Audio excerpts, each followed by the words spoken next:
د افغانستان اسلامي امارت خپل حکومت ټولګډونه وباله. سلام ستړي مشي، وخت مو په خیر. پام وکړئ د امپراتور ټي وي چینل څخه تازه او مهم خبر ته. د ریاست الوزرا سرپرست مولوي عبدالکبیر او د بهرنیو چارو سرپرست امیر خان متقي د خپل حکومت له جوړښت څخه دفاع وکړه. د افغانستان اسلامي امارت جګپوړي چارواکي ټینګار کوي چې حکومت یې ټولګډونی دی.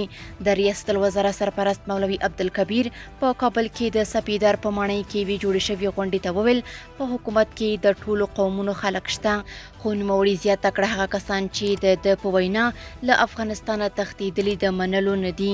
نوموړي وویل که د همه شموله معنا دا وي چې د افغانستان مختلف قومونه په حکومت کې وي نو هغه زموږ په حکومت کې شته دي.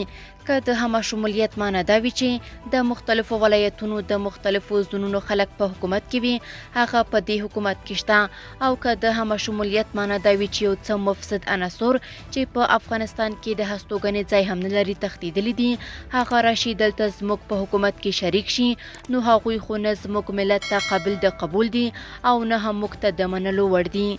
د یوه ټولګډونه حکومت جوړېدل او بشري حقونو په تیره د ښځو او نجونو حقونو ته درناوی د افغانستان اسلامي امارت څخه د نړیوالې ټولنې عمده غوښتنې دي.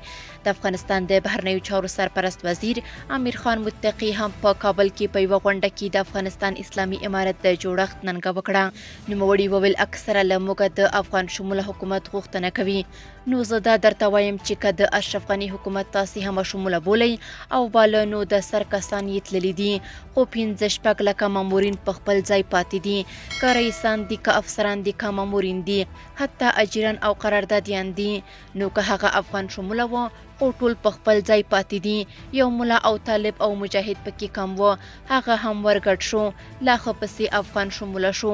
او کله افغان شموله مو هدف دا وي چې یو وزیر دی د فرانسې په فرمایش وي، بل دی د امریکا په فرمایش وي، بل دی د بریتانیې په فرمایش وي، دغه افغان شموله خو موږ او تاسو کولی نشو. د افغانستان اسلامي امارت څخه د یوه ټولګډونه حکومت د جوړېدو په اړه د غوښتنو په دوام د ایران د بهرنیو چارو وزیر یو ځل بیا اسلامي امارت وغوښتل چې په افغانستان کې ټول شموله حکومت جوړ کړي.